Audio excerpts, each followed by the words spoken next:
हर संचित बाधाएं भस्म हो जाएंगी। ध्यान रखना, भजन करने वाले पर संचित कर्म बाधा डालेंगे, पर सत्संग और सद्विचार और भजन की दृढ़ता हर कर्म को भस्म कर देगी, हर बाधा को भस्म कर देगी। तुम्हारे जीवन में यदि किसी संत का संयोग है तो उसकी आज्ञा से जितनी जल्दी तुम्हारी इन बाधाओं का नाश होगा उतनी जल्दी तुम्हारी साधना से नहीं होगा। इसलिए भक्तों के संग की बड़ी महिमा बताई गई है। यहां तक कि भगवान से भी बढ़कर भक्तों की संग की महिमा बताई गई। मोरे मन प्रवश विश्वासा, राम ते अधिक राम कर दासा। ये मान लो, ये जीवन बहुत ऊंचाई पर चढ़ाना है। आप अकेले नहीं चढ़ पाओगे, आप हाथ दीजिए और साथ चढ़ जाओ। तो बोले एक दो को चढ़ा दोगे, यहां तो हजारों कैसे चढ़ोगे? तो हमारे प्रभु का अब वेद नहीं पढ़े इसलिए नहीं जानते। सहस्त्र शीर खा पुरुखा, सहस्राक्षा सहस्त्रपाद। वो अनंत हाथों वाला है, अनंत भुजाओं वाला, अनंत पाद वाला, अनंत नेत्र वाला, विश्वतः चक्षुर, वो विश्व नेत्र वाला है। अरे वो तुम्हें ऐसे गोद में लेकर पहुंचा देगा, तुम्हें चढ़ने नहीं पड़ेगा। उसकी करुणा दृष्टि हो जाए तो लूला लंगड़ा सुमेर पर्वत को पार कर जाए। मुकम करोति वाचालम पंगुम लंघयते गिरिम। इस अध्यात्म की चढ़ाई के लिए हम सबकी टांगे टूटी हुई हैं, तो हमको उठा के ले चलते हैं गुरुदेव। हमें हरि उठा के ले चल रहे हैं। पहाड़ लंघवा दिया, ये काम क्रोध लोभ मोह मद मत्सर, ये बड़े बड़े पहाड़ हैं, ऐसे लंघवा दिया। मुंह को होई वाचाल पंगु चढ़े गिरिवर गहन। सही पूछो तो इस चढ़ाई पर चढ़ने लायक नहीं, पर कृपा ने चोटी को लंघवा दिया। बार बार जिसे प्रारंभ हुआ था जहां से सत्संग, बार बार मन निहाल होता है, कितने करुणा में प्रभु, जब उनकी करुणा दिखाई देती। अरे साधारण जीव, विषयी जीव पहाड़ लांघ गया, बड़ा आश्चर्य। ग्रह कारज नाना जंजाला, ते अति दुर्गम शैल विशाला। काम क्रोध लोभ मोह मद मत्सर विशाल पहाड़ है, और एक छोटा सा साधन लांघ गया। तब लगता है कृपा में बड़ी ताकत। छोटा सांप का बच्चा गरुड़ को खा जाए, ऐसी सामर्थ हमारे हरि में है। मस्कई करे बिरंच सम, मच्छर को ब्रह्मा बना दे, ब्रह्मा को मच्छर बना दे, ऐसे प्रभु के शरणागत है। जो स्वल्प पुण्य वाला होता है वो इन बाधाओं से परास्त होकर के साधनहीन हो जाता है। स्वल्प पुण्य वाला। महान पुण्य वाले कैसे बने? बोले भगवत प्रसाद, उच्छिष्टामृत, भगवत नाम गुणगान, भक्त चरित्र और भगवत विग्रह की सेवा, ये तुम्हें महान पुण्य वाले बना देंगे, जिससे कोई बाधा तुम्हें गिरा नहीं पाएगी। फिर ध्यान दीजिए, स्वल्प पुण्य वालों को ये संचित कर्म बाधा पहुंचाकर भजन से विमुख कर देते हैं। तो हम अपने पुण्यों को कैसे बढ़ाएं? तो बोले भगवत प्रसाद पाओ, उच्छिष्ट, संतों की जूठन, प्रभु की जूठन, गुरुदेव की जूठन, जूठन ले पाइए। आदेश में सेवक जी महाराज करें। ऐसे जो नाम गुण रूप लीला धाम में रमण करते हैं, उनकी अगर हमें प्रसादी मिल जाए तो हमारे सारे पाप नष्ट हो, हमारा सुकृत बढ़े। प्रसाद से बहुत सुकृतवान बनता है। अपने रोज पाते हैं, गुरुदेव का भी पाते हैं। सिंहासन में गुरुदेव भी तो विराजमान है, प्रिया प्रीतम विराजमान है, आचार्य विराजमान है। तो आराध्य देव, गुरुदेव, आचार्य, सबकी जूठन मिलती जब भोग लगता है। और नाम गुणगान वो भी कृपा से होता है। गुणगान होता है, अभी वाणी पाठ शुरू हो जाएगा, और नाम कीर्तन होता है। भगवत भाव में डूबे हुए भक्तों के पावन चरित्र, भक्त संग और भगवत विग्रह की सेवा, इससे बहुत जल्दी सुकृत एकत्रित हो जाते हैं और वो बाधाओं को परास्त कर देता है। सेवा मिले तो समझ लेना बहुत बड़ी बात हो गई। भगवत सेवा मिले तो चूक मत करना। छोटी सी भी पुष्प की सेवा भी, पीछे एक बार सुने हैं आप सेवा का प्रभाव, सूरदास जी के पद में आरती कर रहे हैं उसका अलग प्रभाव, चंवर डुला रहे उसका अलग प्रभाव। एक एक सेवा, हमारे प्रभु बड़े उदार हैं, रीझ जाते हैं। जिस उपासक को संतों से प्रेम हो गया, उसका और कोई साधन बने या ना बने, कोई बाधा उसे परास्त नहीं कर सकती। आखिरी बात पूज्य बाबा कह रहे हैं, जिसका संतों से प्रेम हो गया तो और कोई साधन बने ना बने। प्रेम का मतलब हमारा तो हिम्मत नहीं, हमारा तो मन नहीं, पर हम अपने गुरुदेव को दुखी नहीं कर सकते। हमारे चाहे प्राण निकल जाएं, हमसे कोई साधन बने ना बने, पर हमारे बड़े भाग्य हैं कि हमें ऐसे गुरुदेव मिले, हम उनको दुख नहीं दे सकते। श्री जी से सदैव यही प्रार्थना रहती है, एक ही मांग है कि हमारे कभी ऐसे कोई आचरण न बन जाए जिनको सुनने के बाद गुरुदेव को दुख हो। बस इस जीवन में एकमात्र लक्ष्य है मेरे गुरुदेव की मुस्कुराहट। कभी ऐसे कोई आचरण न बन जाए, कभी कोई ऐसी बात ना हो जाए जिससे गुरुदेव की श्रवण इंद्री में पड़े और वो दुखी हो जाए। उनको दुख दे दिया तो अब जीवन का कोई महत्व नहीं रहा। यही है प्रेम। अब जब ऐसा भाव रहेगा तो बाधा कौन सी परास्त कर पाएगी? कोई बाधा नहीं परास्त कर सकती। फिसलने पर भी गिरेगा तो गुरु की गोद में गिरेगा। इसीलिए आखिरी में कहे कि जिसे संतों से प्रेम हो गया उसे और कोई साधन ना हो तो भी बाधा परास्त नहीं कर सकती। क्या संतों का प्रेमी भक्त जो है उसको फिर मनुष्य जन्म मिलेगा? अगर वो मनुष्योचित कर्म करेगा तो मनुष्य जन्म मिलेगा। अगर वो भागवतिक कर्म करता है तो भगवत प्राप्त हो जाएगा। एक राधा वल्लभ जी के उपासक थे। एक समय उनको बुखार और सन्निपात हो गया, तो सन्निपात में भी वो गा रहे थे बनी श्री राधा मोहन जी की जोड़ी। उड़िया बाबा कह रहे हैं, एक राधा वल्लभ जी के उपासक थे, उनको सन्निपात हुआ, बुखार हुआ, तो बेशुद्ध अवस्था में भी गा रहे थे बनी श्री राधा मोहन जी की जोड़ी। और एक ठेकेदार था, उसको जब सन्निपात हुआ तो वही कह रहा था कंकड़ लाओ, ईंट रखो, और गालियां बक रहा है, तू खड़ा क्यों है? सन्निपात में बोल रहा है। बोले जो संतों का प्रेमी होता है, भगवत प्रेमी होता है, जो भगवत प्रेमी होता है तो मूर्छावस्था में भी भगवत स्मृति रहती है। अब उसका मनुष्य जन्म कैसे हो जाएगा? अगर वो सांसारिक कार्य वाला है, भगवत भजन नहीं करता है, तो फिर उसके कर्म के अनुसार उसका जन्म होगा। सदा तद्भाव भाविता वाला महापुरुष कैसे जन्म ले सकता है? अगर जन्म होगा तो वो कर्म बंधन युक्त नहीं, वो जगत पावन करने वाला होगा।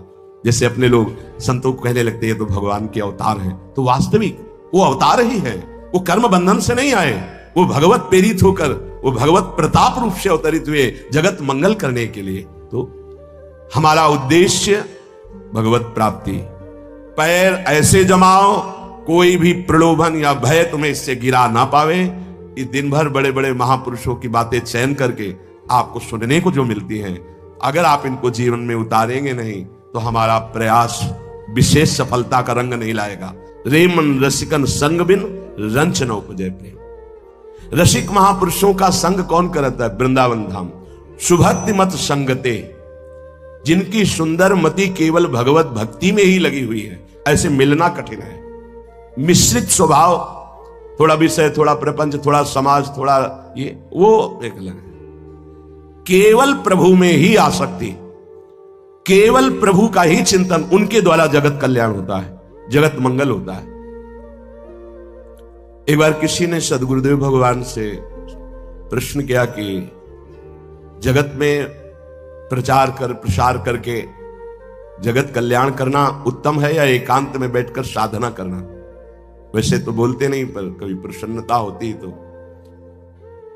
तो कहा जगत में प्रचार प्रसार किसका करेगा जब एकांत में साधना करके भगवत प्राप्ति नहीं की तो किसका करेगा? अरे पहले खूब छक के भजन कर ले, निर्विकार हो जाए तो उसको प्रचार प्रसार करना नहीं पड़ेगा, अपने आप हो जाएगा। वो वचन आज तक जो बोले हैं, एक एक शब्द साकार होते देखा गया है। एक एक शब्द का साकार होते दर्शन हुआ है। गुरुदेव के एक एक वाक्य का जो बोले हैं उसका साकार साक्षात्कार होते देखा गया। अपने आप जगत मंगल होगा यदि पहले आप भजन छक के करो, निर्विकार हो, भगवत प्रेम जागृत हो गया तो जगत मंगल। आपके पास कुछ है नहीं तो जगत मंगल किससे? केवल वाणी से थोड़ी हो जाएगा। वाणी से तो बहुत बोला जा रहा है। परिवर्तन किसका होता है? परिवर्तन होता है जब यहां परिवर्तन तो वहां परिवर्तन, जब यहां भजन तो सामने भजन। भजन युक्त वाणी प्रभाव देती है। सुभक्ति मत संगते, भगवत प्रेमी महात्माओं का संग मिल जाएगा। ये भगवान के चरणारविंद की असीम कृपा से होता है और इनकी कृपा से भगवत चरणारविंद में अनंत प्रेम हो जाता है। प्रक्षण वर्धमानम अनंत महिमाशाली प्रेम भगवत प्रेमी महात्माओं की कृपा से होता है। फलात्म भगवत कथामृत रुचि। अब संत संग का फल जागृत क्या हुआ? बोले भगवत चर्चा में ऐसी रुचि है कि जी नहीं सकते। वो सब कुछ सह सकते हैं जो प्रकृति के वार है, पर हम भगवत चर्चा नहीं छोड़ सकते। ये फल है साधु संग का। बड़ा सुंदर स्वरूप। जो वृंदावन में अपनापन करके वृंदावन के हाथ अपने जीवन को दे देता है, उसके हर आचरण भगवद अर्पित माने जाते हैं, उसके हर कर्म सत्कर्म माने जाते हैं, उसके हृदय में भगवत चरणारविंद प्रकाशित हो जाते हैं, उसको भगवत प्रेमी महात्मा का संग मिलता है, उसके हृदय में भगवत चर्चा सुनने की आसक्ति पैदा हो जाती है। ये बहुत जोर की बात है। बावरो सो रस में फिरे खोजत नेह की बात, प्रेम बात सुनने के लिए बड़े भाग्यशाली। जहां भगवान की चर्चा होती वहां व्यक्त अव्यक्त सब महात्मा जन पधारते हैं, जिनको आप देख भी नहीं सकते। वो सब श्रोताओं पर कृपा करते हैं। ये सब हमारे प्रभु की चर्चा सुनने के रसिक हैं, इनको प्रेम प्राप्त हो तभी हमारा साधन काम नहीं करता, उनकी कृपा काम करती है। यहां कौन कौन से धाम प्रेमी बैठे हुए आपको क्या पता? जो धाम की चर्चा हो रही, नाम की महिमा हो रही, भगवत रूप गुण की, आपको क्या पता कि आपके समीप ही कौन बैठा हुआ है? पूरे जीवन का रंग बदल देने वाला महात्मा इन्हीं के बीच में बैठा हुआ है। वो दृष्टि गोस्वामी जी को अगर प्रेत न बताता तो रोज कथा सुनने जाते थे। उनको क्या पता था महाबली महाभागवत हनुमान जी महाराज, जो ज्ञानी नाम अग्रणिम, ज्ञानियों में अग्रणी है, जो बुद्धिमताम वरिष्ठम है, वो गंदा ऐसे कपड़ा पहने ऐसे बैठे हैं। वो परिचय मिला तब जाने, ऐसे तुम्हें क्या पता यहां कौन बैठा है, किस कोटि का महात्मा बैठा है। बोले फलात्म भगवत कथामृत रुचि। काकभूषुंडी जी जानते थे क्या कि सामने हंस के रूप में देवाधिदेव महादेव बैठे हैं? जो वो चर्चा करते थे तो महादेव जी हंस के रूप में कथा सुनते थे। कौन जानता है यहां किस स्त्री पुरुष का रूप धारण करके परमात्मा प्राप्त भगवत प्रेमी महात्मा आया हुआ, क्या पता चले? वो अव्यक्त रूप में आपके पास ही बैठे, क्या पता चले? इसीलिए सभा में भगवत चर्चा जो श्रवण की जाती है तो हम जो पकड़ पाते हैं, नहीं जो असली भगवत प्रेमी महात्मा जन अव्यक्त रूप में है वो कृपा करते हैं कि सभा में आए भगवत चर्चा सुनने के लिए, इनका परम मंगल हो। इसीलिए व्रतान यज्ञ छंदांस तीर्था नियमा यमा यथा वरुंधित सत्संगा सर्वसंगो पहो ही माम। स्वयं भगवान श्री कृष्ण चंद्रजू एकादश स्कंद में कहते हैं कि सत्संग की समानता न कोई बड़े से बड़ा व्रत कर सकता है, न वेदाध्ययन कर सकता है, और ना नाना प्रकार की यज्ञ धर्म आदि की अनुष्ठान कर सकते हैं, न तीर्था बड़े बड़े तीर्थों का अवगाहन, ना यम नियम, ये समानता नहीं कर सकते। क्यों? क्योंकि सत्संग सर्वसंगो पहो हिमाम। सत्संग में ऐसे ऐसे महत्यागी महत प्रेमी महापुरुष आते हैं जिनकी कृपा दृष्टि से जो हम जीवन में नहीं छोड़ सकते, वो वासनाएं छूट जाती हैं, वो आसक्तियां नष्ट हो जाती हैं, आसक्ति प्रभु के चरित्र से हो जाती है। बोले फलात्म भगवत कथामृत रुचि। कथामृत में ऐसी रुचि, देखो ना 3 बजे से 2 बजे से 2:30 बजे से यहां खड़े हैं पंक्ति में कि मुझे केवल बात सुननी है प्रभु की। क्या मिलता है? प्रगट में क्या मिलता है? ठंडी का समय है, अपने कंबल से निकलना बड़ा कठिन है, पर ये आशिक हैं भगवत चर्चा श्रवण के, खड़े हैं घंटों पहले से खड़े, मुझे अवसर मिले कि मैं सामने देखते हुए भगवत चर्चा सुनूं। ये आपकी प्रीति नहीं है, ये आपके ऊपर कृपा हुई है श्री जी की लाडिलों की। तो बोले फलात्म भगवत कथामृत रुचि। देखो शनकादि की जब सत्संग वार्ता हुई महाराज पृथु से, तो आंसू बहाते हुए भगवान से ही मांगा कि ऐसे महात्माओं का संग और इनके मुख से निकली हुई भगवत चर्चा, ये 2 कानों से मुझे तृप्ति नहीं मिलती, मुझे 10,000 कान दे दीजिए। महाराज पृथु मान गए, प्रभु हमें वरदान दीजिए कि मेरे 2 कानों में 10,000 कानों की सामर्थ्य हो, मैं 10,000 कानों से अपने प्रीतम श्री हरि के प्यारों के मुख से उनकी चर्चा सुनूं। श्रुति नाम परम फलम, बहुत जोर की बात है। श्रुतियों का परम फल है तत्वबोध। जो वृंदावन का आश्रय ले लेता है उसे तत्वबोध हो जाता है। श्रुति नाम परम फलम। और क्या कह रहे हैं आगे? बोले मदन मोहनो यद वीक्ष, वो मदन मोहन प्रभु का दर्शन भी पा जाता है धाम की कृपा से। मोहन मदन त्रिभंगी, मोहन मुनिमन रंगी। बड़े बड़े मुनियों के मन को अपने रंग में रंग देने वाले ललित त्रिभंगी मोहन मदन मोहन का अर्थात लालजू महाराज का, वो धाम की कृपा से साक्षात्कार पाता है।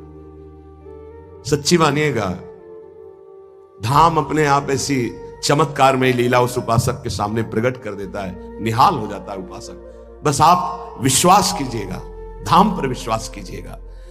श्रुति नाम परम फलम, बड़ा दुर्लभ बात करें, उसको तत्वबोध हो जाता है। मदन मोहनो यदि वीक्ष्य, वो यही मदन मोहन का साक्षात्कार प्राप्त कर लेता है। मोहन मुनि सघन प्रगट परमानंद गुण गंभीर गोपाला। प्रभु का साक्षात्कार कोई खिलवाड़ है? वृंदावन खिलवाड़ में साक्षात्कार प्रदान कर देता है। बोले जिसने वृंदावन की निष्ठा स्वीकार कर ली, फिर एक बार उसके हर चरित्र हर आचरण भगवत अर्पित हो जाते हैं, उसके हर कर्म सत्कर्म बन जाते हैं, उसको भगवत चरणारविंद की स्फूर्ति अनुभव में आती है, उसे भगवत प्रेमी महात्मा का संग मिल जाता है, उसे भगवत कथा में रुचि पैदा हो जाती है, उसे तत्वबोध हो जाता है, उसे भगवत साक्षात्कार हो जाता है। निराकार स्वरूप तत्वबोध और साकार स्वरूप मदन मोहन का दर्शन। और फिर कह रहे जागृत स्वप्न सुषुप्ति नित्य मिलनो नित्यानुरागोन्नति नित्याश्चर्यम नवीन दिव्य वयसौ नित्य स्मरोन्मादिनी। उसके जागृत में तो प्रभु, स्वप्न में तो प्रभु, सुषुप्ति में तो प्रभु। जैसे महाप्रभु हरिवंश चंद्र जो कह रहे जागृत स्वप्न सुषुप्ति स्फुरत में राधा पदाब्ज छटा, वैसे श्रीपाद कह रहे जागृत स्वप्न सुषुप्ति नित्य मिलनो। जागृत में प्रिया प्रीतम के साथ, स्वप्न में प्रिया प्रीतम के साथ और सुषुप्ति में प्रिया प्रीतम के साथ। ये धाम कृपा करके अक्षरशः ऐसा ही करता है। कभी कभी ऐसे उपासकों को स्वप्न आते हैं कि ऐसा लगता है जागृत हो ही नहीं, जागरण ही ना हो, ऐसे डूबा रहे। कभी कभी जागृत अवस्था में एकदम भाव चुरा लिया जाता है, मन बुद्धि, ऐसा लगता है ऐसी ही दशा बनी रहे। भला सुषुप्ति तमोगुण अवस्था में क्या प्रिया प्रीतम का मिलन होता है? उसमें तो गाढ़ निद्रा मूर्छा अवस्था रहती, पर कह रहे ये कृपा कि उसकी सुषुप्ति ही प्रिया प्रीतम में होती, तमोगुण जनित नहीं। गाढ़ भाव में डूबा हुआ प्रिया प्रीतम में, यही उसकी सुषुप्ति है। अर्थात वो जागृत स्वप्न सुषुप्ति तीनों अवस्थाओं पर विजय प्राप्त किया हुआ महापुरुष हो जाता है। जागृत में तो प्रिया प्रीतम, स्वप्न में तो प्रिया प्रीतम, सुषुप्ति में तो प्रिया प्रीतम मिलनो, नित्य मिलनो। जागृत स्वप्न सुषुप्ति नित्य मिलनो और नित्यानुरागोन्नति, और प्रतिक्षण नित्य अनुराग बढ़ता जाएगा प्रिया प्रीतम में। नित्याश्चर्यम नवीन दिव्य वयसौ, नित्य नवीन सौंदर्य सामने। अभी थोड़ी देर पहले जो प्रिया प्रीतम को देखा वो नहीं, नित्य नवीन दिव्य वयसौ, नवीन अवस्था, नवीन रूप।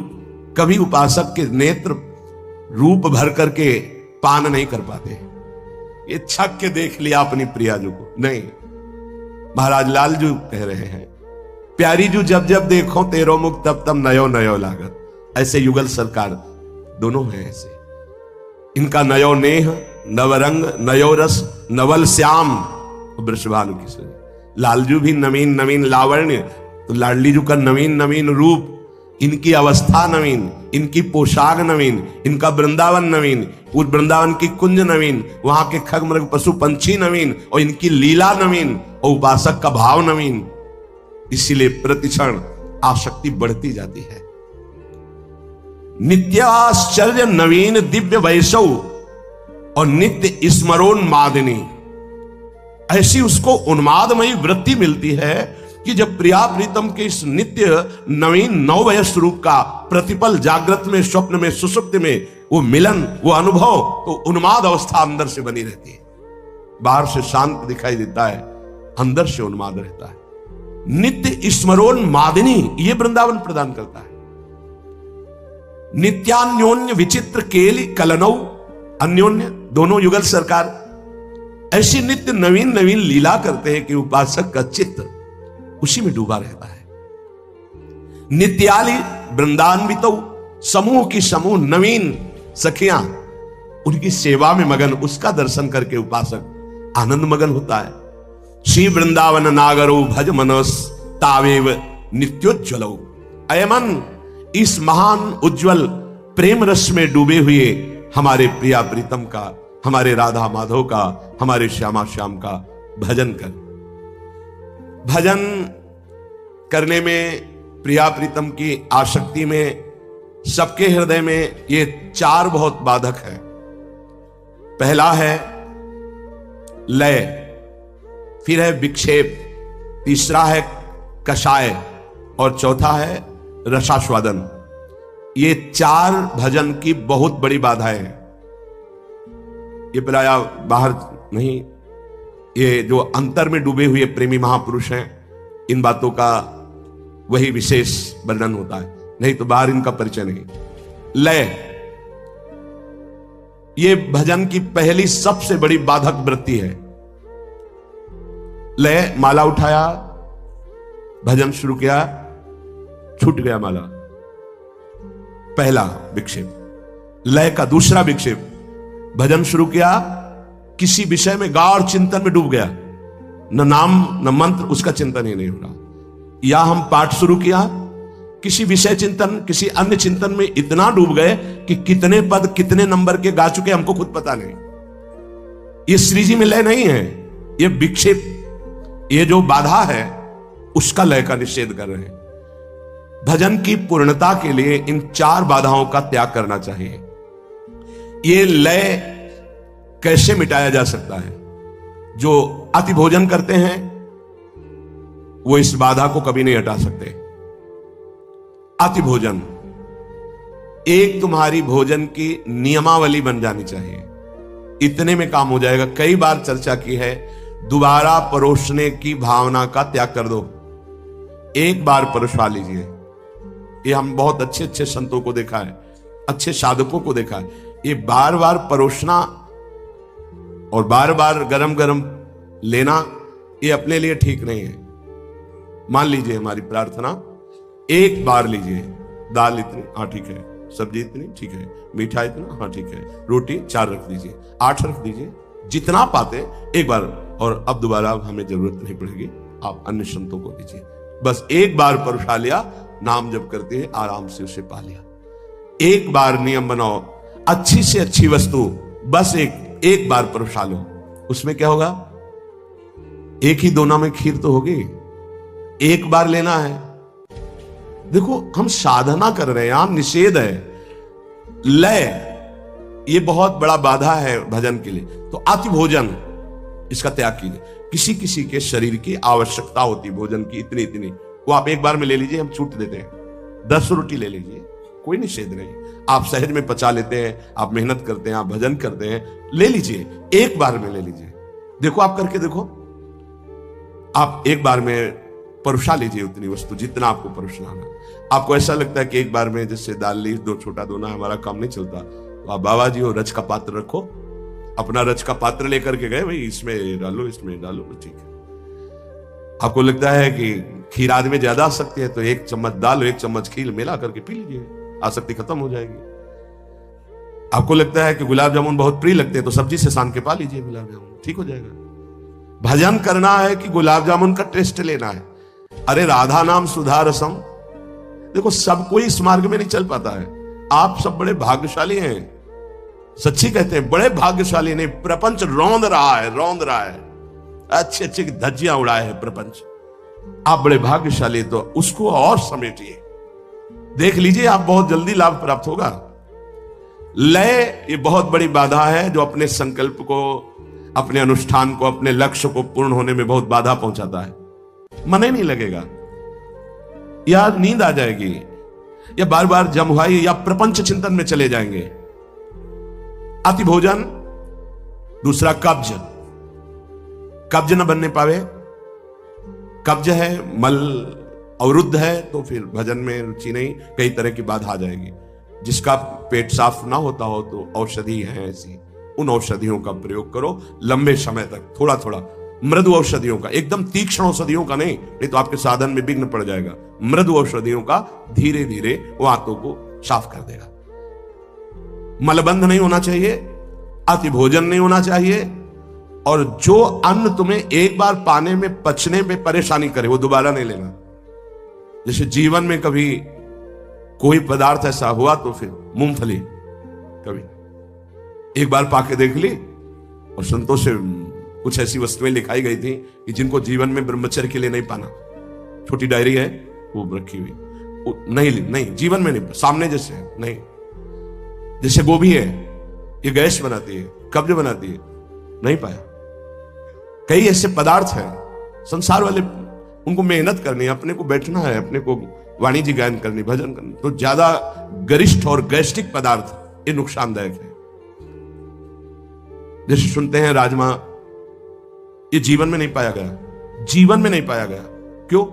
ये ब्रह्मचर्य घातक है, बलिष्ठ है और गैस्ट्रिक है। ऐसे पदार्थ हमें नहीं पाने। हमें रुचि नहीं देखनी है, हमको अपने जीवन को संभालना है, जो भगवत अर्पित करना है। प्रपंच में मनोरंजन करने का जिसका स्वभाव है वो लय को प्राप्त हो जाएगा। जिनके पास मोबाइल है, अगर गेम खेलने का स्वभाव है, साधक होकर रील देखने का, और क्या कहते हैं उसको, जो कहानियां के नाटक बनते हैं, सीरियल, भैया हमें प्रिया प्रीतम का सीरियल देखना है। अगर इन आजकल प्रायः हर ऐसे बनाए जाते हैं जिनमें लौकिक आकर्षण की प्रधानता होगी। भाई देखो, तुम भगवत मार्ग के पथिक हो, ये चीजें देखोगे तो तुम्हारा मन तुम्हें जलाएगा, फिर नहीं बचाया जा सकता, मन जलाएगा। हम जो देखते हैं उसका मनन होता है, जिसका मनन होता है वो हम करना चाहते हैं। कोई भी नौटंकी नाटक ऐसे नहीं है जो आपको विषय विलासिता से वैराग्य दिलाने वाले हों, विषय विलासिता का राग बढ़ाने वाले हैं। थोड़े दिन मनोरंजन ये छोड़ दो तो ऐसा मनोरंजन प्रिया प्रीतम कराएंगे कि रोते रहोगे। आनंद देखो, कितने सुंदर प्रिया जी, कितने सुंदर लाल जी, कितना सुंदर वृंदावन, ये हमारे मनोरंजन होगा। जनमन रंजन, भक्त जनमन रंजन श्री भगवान है। इसलिए विविध धुनियों में नाम करने की छूट दी है। तुम्हारा मन रजोगुण से हो गया है तो राधा नाम विविध धुनियों में गाया जाता है। आप लगाओ, उसी में झूमो, उसी में आनंदित हो, तो नाम कान में पड़ रहा है, राधा राधा राधा, तुम्हारा परम मंगल होगा। और व्यर्थ बोलने का स्वभाव, ये लय रूपी बाधा से बचने के लिए, अति भोजन, कब्ज ना होना, अन्न जो पचने में परेशानी हो उसको दोबारा ना लेना, प्रपंच की क्रीड़ाओं, नौटंकी नाटक, सीरियल, गेम, ये सब नहीं। देखो, अपना एक अलग जीवन है, भक्तों का एक अलग जीवन होता है। 5 मिनट 10 मिनट कुछ व्यायाम कर लिया और बस प्राणों का व्यायाम होता रहता है। मंत्र चिंतन, नाम चिंतन। अगर संयम से आप हैं, बहुत सुखद जीवन चलेगा आपका। ये सब गेम आदि जितने, ये व्यर्थ, इसमें क्या मिला आपको? और जलन, अच्छा जीत गए तो क्या मिला, और हार गए तो क्या मिला? कुछ नहीं। अगर उतने समय आप नाम जप कर रहे हैं, नाम कीर्तन कर रहे हैं, मन को जबरदस्ती लगाओ। आप सोच रहे हैं कि हम अभी मन को थोड़ा मनोरंजन करके, ये थोड़े में नहीं संतुष्ट होगा, इसकी टांग पर शर्ती चली जाएगी। ये इतना आपको परेशान कर देगा कि शायद है कि आपसे भजन ही होना बंद हो जाए। बहुत सावधानी की जरूरत। ये खींचेगा आपको। थोड़ा ये देख लेते ना, इतनी देर पाठ करके आए हैं, कीर्तन करके आए, थोड़ा सा वो आपको बहुत लय अर्थात परमार्थ विमुख वृत्तियां पैदा कर देगा। और अधिक निद्रा और कम निद्रा दोनों लय को प्राप्त कराएंगे। जैसे आपके शरीर की आवश्यकता 5 घंटे नींद से पूरी हो जाती है, फिर आपके किसी भी दिनचर्या में आलस्य प्रमाद नहीं होना चाहिए, एकदम फिट। अब अगर आप 2 घंटे सोएंगे तो आपका भजन में विक्षेप हो जाएगा, आप सत्संग में सो जाएंगे। इतना कम नहीं और इतना अधिक नहीं कि आपका स्वभाव ही बन जाए सोना, इतना कम भी नहीं कि आपकी साधना में वो नींद परेशान करे, और एक नियमावली से सो लिया और फिर कट्टरता पूर्वक नींद से लड़े, ये लय से बच जाएंगे। और कोई भी व्यसन करना ये लय का कारण बन जाएगा। कोई भी नशा नहीं होना चाहिए। सिद्ध बनने की कोशिश ना करे कि अमुक संत तो अमुक अमुक, उनकी स्थितियां हैं। साधक को चाहिए कोई भी व्यसन नहीं होना चाहिए। इसीलिए लिखा, महापुरुषों के जो आचरण उनके उपदेश से मिलते हो वही करने चाहिए। सब आचरण अनुकरणीय नहीं होते, वो जो आदेश कर रहे हैं उतने से ही। जब भगवान शंकराचार्य जी ने मछली खा ली तो कुछ शिष्यों ने खा ली कि गुरुजी ने खा लिया, अब आगे गलता हुआ कांच पिया, अब उनकी हिम्मत नहीं थी। ऐसे किया तो मछली जिंदा निकल आई, उन्होंने ऐसे ऐसे किया तो सब वहां लीवर में पहुंच चुकी थी। जो उपदेश के अनुसार आचरण हो महापुरुषों के, वो अनुकरण किए जाते हैं। जो उनके उपदेश से आचरण न मिलते हो, वो प्रणाम है आपकी महिमा। कोई भी व्यसन नहीं होना चाहिए उपासक के जीवन में। हमें लगता है कि बड़े धन्यवाद के पात्र है, कोई उपासक अभी तक तो एक भी नजर नहीं आया कि किसी भी तरह का कोई तंबाकू या किसी भी तरह का कोई मादक द्रव्य। तो धन्यवाद है कि बड़े कृपा पात्र हैं आप सब जन। जो गृहस्थी में उपासक हैं वो भी सावधान रहे, कोई भी व्यसन नहीं होना चाहिए। आपके अंदर जब नाम का व्यसन चढ़ेगा तो एक मादकता अपने आप चढ़ती है। अगर अन्य व्यसन करेंगे तो नाम निरंतर नहीं जप लेंगे। जिसके मुख में तंबाकू है, सिगरेट है, पान मसाला खाओगे, नाम नहीं चल पाएगा। तुम्हारी इतनी हिम्मत नहीं है कि रजोगुणी मुख में मसाला हो और तुम्हारी चित्तवृत्ति भगवदाकार हो। नहीं, कोई भी व्यसन नहीं होना चाहिए, तो लय से बच जाओगे। अति भोजन, मलबंध अर्थात कब्ज नहीं होनी चाहिए। वो अन्न नहीं पाना चाहिए जो पचने में परेशानी करता है। कोई भी प्रपंच की क्रीड़ा नहीं देखनी चाहिए, जिसे सीरियल, नौटंकी, नाटक के फिल्म आदि। और अधिक नींद और कम नींद दोनों नहीं होनी चाहिए, युक्त जितने जीवन के लिए आवश्यक है उतनी नींद। और कोई भी व्यसन ना हो तो लय से बच जाओगे। दूसरा है विक्षेप। विक्षेप विषयों का होता है। यह अनात्म वस्तुओं के संयोग से सुख लेने की इच्छा बहुत जन्मों से यह संस्कार चला रहा है। आपके अंदर आएगा, काम भोग करने की इच्छा आएगी, नाना प्रकार के पदार्थों की इच्छा आएगी। इच्छा होती है, इसी को बंधन कहते हैं। इसी विक्षेप को जो जीत लेता है वो बंधन मुक्त हो जाता है। इच्छा का त्याग करना ही परमार्थ के पथिक का परम कर्तव्य होता है। इच्छाओं का त्यागी होना चाहिए। जा ही न चाहिए कबहू कछु। इच्छा त्यागी मतलब विक्षेप का त्यागी। यही विक्षेप पड़ता रहता है। विक्षेप है विषय प्रियता। अनात्म पदार्थों में सत्यत्व सुख बुद्धि, ये विक्षेप है। उपासक अंदर से देख ले, ये विक्षेप क्रिया भले न हो लेकिन चिंतन होता है, इसका अस्तित्व बना रहता है। विक्षेप पड़ता रहेगा आपके जीवन में, आप अशांत रहेंगे, आप जलेंगे, आप खुद ऐसे आचरण करेंगे जो आपको बांध देंगे, आपको क्लेश पहुंचाएंगे, भजन साधना छूट जाएगी। ये चारों बहुत बड़े मतलब विक्षेप पहुंचाने वाले हैं। पहला लय और दूसरा विक्षेप। विषय प्रियता, विषय भोगों में सुख, सत्यत्व बुद्धि, इसका त्याग करना पड़ेगा। वैसे जब कभी आपका मन किसी विषय में जाए तो उससे बचने का उपाय बहुत जोर जोर से जल्दी जल्दी से नाम करना, तो वो संस्कार नहीं बना पाएगा। पर उस समय आप देखना, अगर आप नाम जप करें उसकी रफ्तार धीमी करके एकदम बंद करवा देगा, गाढ़ विषय चिंतन कराएगा। और साधक सहयोग कर देता है मन को, फिर परेशान होकर के डोलता है घंटों, मेरा मन नहीं लगता, मेरा मन अशांत है, मैं क्या करूं, मेरा मन ऐसा, मेरा मन। तो दवा क्यों नहीं ली समय पर? जिस समय तुम्हारा मन विषय में गाढ़ चिंतन कर रहा था, उस समय तुमने चिंतन करने क्यों दिया? नाम कीर्तन क्यों नहीं किया? उस समय जोर जोर से कीर्तन क्यों नहीं किया? रफ्तार से कीर्तन क्यों नहीं किया? उसको अवसर क्यों दिया चिंतन का? हर विक्षेप की काट भगवत चिंतन है। उस समय चिंतन ना बने तो कीर्तन करो। उस समय किसी भी तरह विषय चिंतन का अवसर ना दो। हृदय जलाएगा, तुम्हें परेशान करेगा, पर तुम उस परेशानी से परेशान मत हो। यही सबसे बड़ी तपस्या है। जीत जाओगे, जीत जाओगे। नहीं, हरि गुरु बड़े कृपाल हो, बार बार तुम्हें वही सब देंगे। देख लो, करके देख लो क्या मिलेगा। फिर वही ज्वाला, फिर वही परेशानी, फिर वही चिंता। जितनी जल्दी तुम इच्छा रहित होगे, जीवन मुक्त हो जाओगे। इच्छा रहित होने का सीधा उपाय, जब आपका अंदर विषय चिंतन चल रहा है, नाम कीर्तन बहुत जोर से होना चाहिए। उसको अवसर मत दो चिंतन का। विक्षेप का कारण ये भोगों के प्रति सत्यत्व बुद्धि, सुख बुद्धि है। कषाय, कषाय कहते हैं जो भोगा आवरण आपको ढके हुए है, उससे हम निकलने की जो चेष्टा करते हैं तो उसमें जलन होती है। उसको ना सह पाना, जलन को ना सह पाना, ये कषाय होता है। ये गिरा देता है कच्चे साधकों को, अधकचरे योगियों को ये भ्रष्ट कर देता है। कषाय, मन का दुलार करने की आदत, मन की जलन को अपनी जलन मान के उसके मिटाने का उपाय करना, अर्थात भोगों के कवच से निकलने की चेष्टा जो हमको दृढ़ता पूर्वक करनी चाहिए, तो हम दुलार कर देते हैं वहां मन का। जब मन जलता है तो लगता है कुछ भी हो, इसकी जलन मिटानी है। कैसे मिटेगी? भजन से, चलो थोड़ा घूम आते हैं, चलो थोड़ा मोबाइल देख लेते हैं, टीवी देख लेते हैं, थोड़ा जो कह रहा है आज कर लेते हैं। ये कभी तुम्हें आगे नहीं बढ़ने देगा।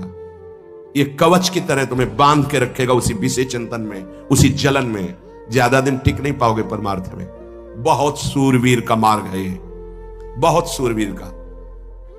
यहां श्वास श्वास पे तीर और बर्छियों की तरह प्रहार करते हैं काम, क्रोध, लोभ, मोह, मद, मत्सर।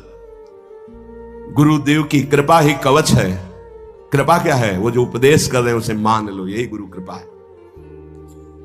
ये मन पर जो भरोसा कर लेना, ध्यान दीजिए, मन पर भरोसा कर लेना कि अगर ये जो मांग रहा है हम दे देंगे, शांत हो जाएगा।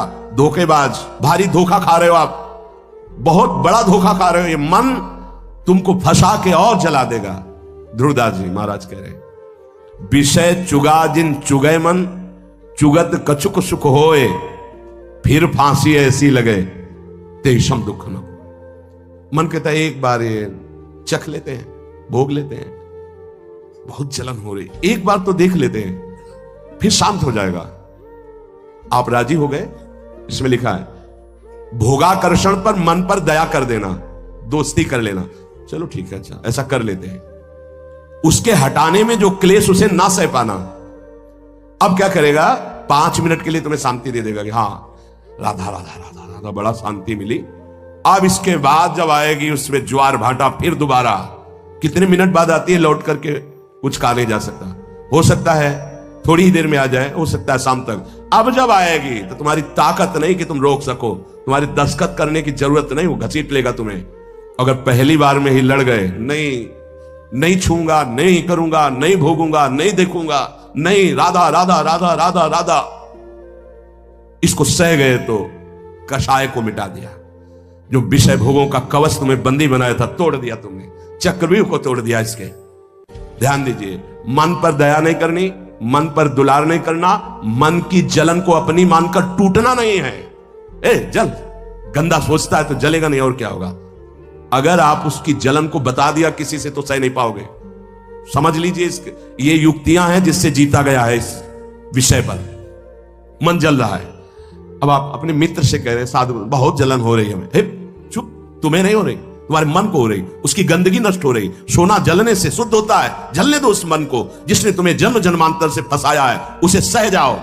सह ना पाना, उस पर दया कर देना, उससे दोस्ती कर लेना, यह कषाय है, जीव को आगे नहीं बढ़ने देता। चौथा, रसास्वादन। भोजन में, रूप में, बाहरी सांसारिक पद में, धन में, भोगों में एक जो स्वाद है वो तुम्हारी स्मृति में बैठ जाता है। ऐसे से ऐसे ऐसा खाया था बनवा के, बड़ा यार स्वाद मिल, या दोबारा मिलना चाहिए। वो कहां जाए, किससे मांगे, कैसे करें। ऐसे हर भोग, हर चेष्टा, रसास्वाद जो प्रकृति का है वो बांधे रहता है जीव को, वही बांधे रहता है। जिस पर आपका रसास्वाद संबंध बन गया उसको तो मिटाना ही मिटाना है पक्का। वो चीज मत खाओ, उस व्यक्ति से मत मिलो, उसको मत देखो, वो क्रिया मत करो, वो सामग्री अपने पास मत रखो जिसका तुमने स्वाद ले लिया और जिसमें तुम बंध गए हो, हटा देना चाहिए।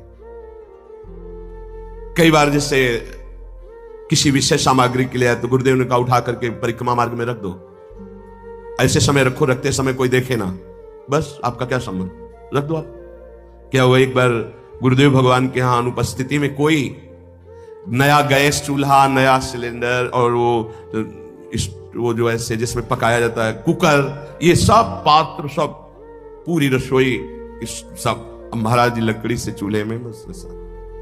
अब शाम समय दर्शन करके जब गए गुरुदेव भगवान तो साथ अंदर ही जाते, तो कहा ये किससे मंगवाया? महाराज मुझे पता नहीं। तुम्हें पता नहीं तो कौन रख गया? ये भी महाराज जी मुझे सत्य मानिए, मुझे कोई पता नहीं। बोले उठाओ से, परिक्रमा मार्ग में रखे हो, सब रख दिए परिक्रमा मार्ग। 1-1.5 घंटा बाद, 2 घंटा बाद झांक के देखा, वहां कुछ नहीं था, सब गायब। अपने को क्या मतलब, एक रख गया, एक उठा के वहां रख दे। जिस चीज में तुम्हारी प्रियता हो, स्वाद जिसमें तुम्हारा बंध गया हो, उसको तो हटा देना चाहिए। जैसे कई बार पूछा जाता है आपकी क्या पाने की इच्छा है, तो पूरे खोजने पर यह पता चलता है राधा नाम पाने की इच्छा है और कुछ नहीं पाने की इच्छा। तो सब हंस देते हैं, नहीं आज कुछ विशेष, हाँ विशेष क्या, राधा नाम और कुछ। अंदर ढूंढने पर पता ही नहीं चलता। एक ही बात पता चलता है, बस इसका स्वाद मिल जाए, प्रियाजू के नाम का स्वाद मिल जाए, मंत्र का स्वाद मिल जाए। जो गुरुदेव स्वाद लेते हैं, रोम रोम पुलकित हो जाता है, कंपायमान हो जाता है। ऐसे ऐसे जब जैसे क्या स्वाद मिल रहा, पूज्य बाबा श्रीधर बाबा को देखते क्या स्वाद मिल रहा है इन संतों, वो स्वाद चाहिए। आज आपको क्या पसंद है, क्या बना दे? राधा नाम, चतुरासी जी सुना दो, सुधा निधि सुना दो, यही निकलना चाहिए। ध्यान रखना है, ये रसास्वाद, भगवत रसास्वाद तब तक नहीं होगा जब तक इंद्रियों को आप ये रसास्वाद दे रहे हैं। ये चार हैं, ये चारों उपासक को भगवदानंद से विमुख रखते हैं। पहला लय, दूसरा विक्षेप, तीसरा कषाय और चौथा रसास्वाद। क्या भजन करने का कोई विशेष अधिकारी होता है कि वही कर सकता है भजन? कह रहे भजन करने का सब कोई अधिकारी है। पुरुष नपुंसक नारी वा जीव चराचर कोय, सर्व भाव भज कपट तज मोहि परम प्रिय सोय। बच्चा, बालक, बूढ़ा, जवान, स्त्री, पुरुष, कोई भी हो, किसी भी कुल, किसी भी पद, किसी भी अवस्था, इससे भजन से कोई मतलब नहीं। जो हरि का भजन करना चाहे तो मानव जीवन मात्र भगवत प्राप्ति के लिए मिला है। भजन करने से क्या लाभ हो जाएगा? आप समस्त दुखों से छूट जाएंगे, आप अपने स्वरूप को प्राप्त हो जाएंगे, आपका परमात्मा स्वरूप से प्रेम हो जाएगा। भजन ना करने से हानि क्या है? भजन ना करने से विषय आपको बांध लेंगे, पापाचरण खूब होने लगेगा, आपकी दुर्गति हो जाएगी, दुख, अशांति, चिंता, अवगुण और अभाव और दुखिया स्वभाव, ये सब भजन ना करने पर प्रकट हो जाते हैं। देखो बड़े दुखिया स्वभाव है, पर रोते ही रहते हैं, दुख ये वो ऐसा विषय बांधे हुए हैं। महाराज पाप तो सबसे हो रहा है, फिर कहा गया पापवंत कर सहज स्वभाव, भजन मोर ते भाव न काऊ। तो उससे भजन कैसे बनेगा जब पाप बन गया है? भैया ये लाला बहुत कृपालु है, प्रभु बहुत कृपालु है। यदि तुम भजन की सोचोगे कि अब मुझे भजन करना है, तो पाप नष्ट होना शुरू हो जाएगा। ये बड़े कृपालु हैं। अपिचेत सुदुराचारो भजते माम अनन्य भाग, साधुर्य समंतव्य सम्यक व्यवसिता हिस्सा। महान दुराचारी भी सोच ले भगवान के सिवा मेरा कोई कल्याण नहीं कर सकता, बस मैं उसे महात्मा बना दूंगा। जिसने इस संसार को बनाया वो बड़ा कृपालु है, करुणामय है। चिंता न करो, यदि तुमसे पाप बन गए हैं, भूल हो गई है, तो प्रभु का नाम जपने की सोचो केवल, तो पाप नष्ट होना शुरू हो जाएंगे। और नाम जब शुरू किया तो वो अवश्य, पर ध्यान रहे बहुत बड़ा स्टॉक जमा है पाप का। ये थोड़े दिन नाम जप करके अगर देखोगे कि ना तो नाम में मीठापन लग रहा है, ना नाम हमको सुख प्रदान कर रहा है लौकिक, ना हृदय में शांति, जलन बढ़ती जा रही, चुपचाप बढ़ाते जाना, नाम बंद मत करना। वो शुरू है पाप नष्ट होना। पूरे पाप नष्ट होकर जब हृदय निर्मल होगा तो नाच पड़ोगे, बीच में मत रुक जाना। बीच में जलन पैदा करेगा, बड़े अंदर आपको ऐसे लगेगा कि बहुत ऊबन हो रही, नाम नहीं करना और सब कुछ कर लेना, ये आपको मन प्रेरित करेगा। आप नाम पकड़े रहिएगा। तो नाम जप और सत्संग में कौन श्रेष्ठ है? नाम जप में और सत्संग में कौन श्रेष्ठ है? भैया सत्संग से नाम जप में प्रीति होती है, और नाम जप करने से सत्संग समझ में आने लगता है। दोनों एक दूसरे के पूरक हैं। साधन को हरिभजन है, कै सत्संग सहाय। सत्संग से नाम जप में रुचि होती है, और नाम जापक ही सत्संग के सही अर्थ को समझ पाता है, सही लाभ को ले पाता है। तो महाराज हमारा कहने का मतलब कि भजन में अधिक समय लगाना चाहिए कि सत्संग में? तो जो नया साधक है उसे अधिक समय सत्संग में देना चाहिए। वाणी पाठ, शास्त्र स्वाध्याय, सत्संग में बैठा, ये सब सत्संग के अंतर्गत आता है। और जो अनुरागात्मिका भाव को प्राप्त हो चुका है उसे थोड़ा समय सत्संग में और शेष समय एकांत में व्यतीत करना चाहिए, आंतरिक चिंतन। जैसे जब भाव का प्रादुर्भाव होता है तो फिर किसी शास्त्र के स्वाध्याय की रुचि नहीं रह जाती, क्योंकि निश्चय हो चुका है ना, लक्ष्य निश्चय हो चुका है, अब कुछ जानना है नहीं, बस अपने प्रीतम की लीला संबंधी, रूप संबंधी बातें, इसके बाद अब कुछ जानना नहीं। क्योंकि और कुछ पाना नहीं है, और कुछ करना नहीं है। अनुरागात्मिका भक्ति जब हृदय में बढ़ती है तो फिर इष्ट मिले और मन मिले, मिले भजन रस रीति, बस उससे चर्चा हुई और पूरा जीवन, पूरा समय एकांत चिंतन में, आंतरिक चिंतन में। शास्त्र और लोक व्यवहार ये सब अनुरागात्मिका भक्ति वाले को फिर आगे चलकर रुचते नहीं है, कुछ अच्छा नहीं लगता। अगर ये सत्संग न करना हो तो समय ही नहीं है ना, इसके लिए अंतर की वृत्ति को छोड़कर बाहर आना पड़ता है। कोई शास्त्र, कोई लोक व्यवहार, ये सब उसके अंदर नहीं रह जाता जो अनुरागात्मिका भक्ति का उपासक होता है। जो प्रेम लक्षणा भक्ति का उपासक होता है, विविध शास्त्रों का स्वाध्याय करना, विविध प्रकार की वार्ता सुनना, ये उसका स्वभाव नहीं होता है, उससे मन हट जाता है। बस आराध्य देव की वार्ता, आराध्य देव की सेवा, आराध्य देव का मंत्र, आराध्य देव का चिंतन, समिट गया। बाबा भजन करने में ये संचित कर्म बहुत बाधा देते हैं। क्या ये बात सही है कि जैसे भजन में लगे तो कहो इतनी प्रतिकूलता आ जाए, इतना दुख आ जाए कि आपका भजन छूट जाए? हां, भजन करने में संचित कर्म बाधा पहुंचाते हैं, पर दृढ़ता यदि है तो बाधा कुछ बिगाड़ नहीं पाएगी, आगे बढ़ जाएगा, बाधाएं नष्ट हो जाएंगी। प्रायः यदि गुरु वचनों पर दृढ़ नहीं है तो फिसल जाएगा और बाधा गिरा देगी। पूर्व के पाप, पारिवारिक मोह, विषय भोगों की इच्छा, कहो ऐसा अपमान का वातावरण कि तुम्हारा उपहास हो तो लगेगा कब तक सहे, छोड़ो यार, वो बाधाएं उसे परास्त कर देंगे। बाबा कह रहे हां, भजन करने के लिए जब कोई कमर कसता है तो पूर्व संचित पाप बाधा डालते हैं, पर जिसका दृढ़ संकल्प हो गया है, पीछे कदम नहीं हटाना, इसमें ध्यान रखना, पीछे कदम नहीं हटाना। इतनी सीख ले लो, जितनी माला में पहुंचे उससे नीचे नहीं उतरना, जितना पाठ में पहुंच चुके उतना पाठ करना, जितना त्याग में पहुंच चुके उतना कदम मजबूत जमा लेना, पीछे मत हटना। हर बाधा आपको आगे बढ़ा देगी, पीछे नहीं हटाएगी। बाधा तो आएंगी, आती हैं, बड़े बड़ों के जीवन में आती हैं। देखो ना, राधा बाबा अनुष्ठान में बैठे तो पैर फिसला, टूट गया, अंग टूट गया। ये पूर्व संचित कर्म जो हैं, पाप कर्म, ये बड़े बड़ों को बाधा पहुंचाते हैं। बस दृढ़ता होनी चाहिए। संचित कर्म दृढ़ भाव वाले साधक के जीवन में कभी बाधा नहीं पहुंचा सकते। ये बातें पकड़नी चाहिए, नहीं प्रायः फिसलन हो जाती है। भजन करने वाले उपासक को इतना दृढ़ हो जाना चाहिए कि अब चाहे प्राण निकल जाए, अब मैं रुकूंगा नहीं, इस मार्ग को छोड़ूंगा नहीं, अब जो होगा देखा जाए, कोई बाधा नहीं परास्त करेगी। नहीं, कदम कदम पे बाधा आती, कदम कदम पे, क्योंकि पूर्व पाप बख्शेंगे थोड़ी आपको, वो तो आपको गिराना चाहेंगे। और अगर भजन चल रहा है, नियम ले लिया, गुरु वाक्यों पर चल रहे हो, तो वो खुद नष्ट हो जाएंगे, क्योंकि असत कर्म है वो। ये सत है, सत को कोई काट नहीं सकता, सत को कोई गिरा नहीं सकता, पर बाधा आएगी। रुकना नहीं है, झुकना नहीं है, टूटना नहीं है, पक्का। ये रोज सत्संग में सुन रहे हैं, मानो आपको रोज वो युक्तियां मिल रही जिससे आप आगे बढ़े।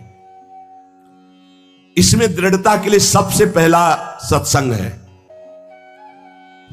पर यह है कि कुसंग भी बहुत जोर का होता है। यद्यपि सत्य के आगे कुसंग क्या है, पर आपको परिणाम में अगर बताएं तो 10 साल का सत्संग और 10 दिन का कुसंग, इतना प्रभावशाली। तो आप कहेंगे फिर सत्य का इतना धीमे प्रभाव पड़ता है, इसलिए कि बहुत जन्मों से हमारी इंद्रियां और सब कुसंग में राजी रही है। जैसे इस बिल्डिंग को बनाने के लिए कितने महीने लगे होंगे, लेकिन इसको गिराने के लिए दिन चाहिए, केवल 1 दिन, 2 दिन, 3 दिन, बनने में वर्ष लगे होंगे। ऐसे ही साधना की ऊंचाई पर चढ़ने में समय लगता है, सत्संग की बातों को जीवन में उतारने में समय लगता है, लेकिन भ्रष्ट होने में नहीं होता है। 5 मिनट में भ्रष्ट हो जाओ। सत्संग, सद्विचार रहना, दूसरा दृढ़ता का जो बाधा तुम्हें गिरा नहीं पाएगी। अब साधक के अंदर असद विचार पाए जाते हैं। ओखली पे सर रख दिया तो चोट गया, क्या गिनना। जब प्रभु के लिए जीवन अनंत जन्मों से भटक रहे हो, इसी में भटक रहे हो, बस समझ लो ये बाधा आई है तुम्हारे जीवन को बर्बाद करने के लिए। अगर लक्ष्मण रेखा से बाहर निकल गए तो मिट्टी में मिला देगी ये माया। मान लो प्रार्थना। अगर आप लक्ष्मण रेखा के अंतर्गत रहे, आज्ञा के अंतर्गत, तो बाधा तुम्हें परास्त नहीं कर पाएगी। नहीं तो जो दुर्गति का केंद्र है, आगे देख लेना, पर आप कह नहीं पाओगे। वो अंदर की मार होती है माया की। भजन करने वाले को संचित कर्म बाधा पहुंचाने के लिए आते हैं, पर बचा जा सकता है इसी से, सत्संग और सद्विचार। जीवन का हमारे जो बर्बादी का प्रभाव पड़ेगा पूर्व संचित कर्म, वो हमारे विचार बदलता है। ध्यान रखना, पहले बुरी दशा आने के पहले बुद्धि बदली जाती। जब साधक का विचार बदलता है तभी घबरा जाते हैं हम, अरे अरे ये क्या। पर वो आक्रमण विचार में करता है। कर्म पहले विचार को बदलता है। यहां कह रहे सत्संग और सद्विचार, तुम्हारे अंदर असद विचार आने ना पावे। हे, कौन से मन से तुमने हां कहा, कौन से मन से तुमने भगवत मार्ग में उत्साह बनाया, कौन से मन से तुमने संसार से वैराग लिया। अब उस मन को क्यों भूल गए? दूसरा मन कैसे आ गया? मतलब पूर्व संचित पाप कर्म तुम्हें गिरा रहा है और तुम गिर रहे हो जानबूझ करके, पर हाथ नहीं पकड़ोगे तो गिरी जाओगे। हाथ पकड़ाने का मतलब कि मेरे मन में तो आ रहा है कि मैं ऐसा कर लूं, पर आपकी क्या आज्ञा है? बिल्कुल अवसर नहीं देता साधक। आपकी क्या इच्छा है, अवसर नहीं देता। सीधे बात, मैं ये नहीं करूंगा, मैं ये ऐसे, मैं तब हंसी आती है। अरे पुरुष संचित कर्म, तू मेरे से बलवान निकल गया, जा घसीट ले जा। आप क्या कर सकता हूं? मेरी कबड्डी के खेल में आउट हो गया है, नहीं पकड़ पाऊंगा। अगर उपासना में आपका प्रवेश है तो एक प्रार्थना मान लीजिए हमारी। आपका मन कह रहा है कि मैं खाऊंगा, मैं भोगूंगा, मैं देखूंगा, मैं ऐसे चलूंगा, मैं ऐसा, तो आप छूट दे दो गुरु को और इष्ट को कि प्रभु। एक बहुत बड़ी महान वक्ता हुई रबिया जी, ऐसा उन्होंने कहा था कि प्रभु यदि मैं स्वर्ग मांगू तो नरक भेज देना, जो मैं मांगू मेरी बात कभी पूरी ना करना। क्या, तो हम कम से कम इतनी तो गुरु को, इष्ट को जगह दे दे। महाराज, मेरा मन कह रहा है कि मैं भोगों में जाऊं, मेरा मन कह रहा है संसार में जाऊं, मेरा मन कह रहा है मैं ये नहीं कर पाऊंगा, आपकी क्या अनुमति है, आपका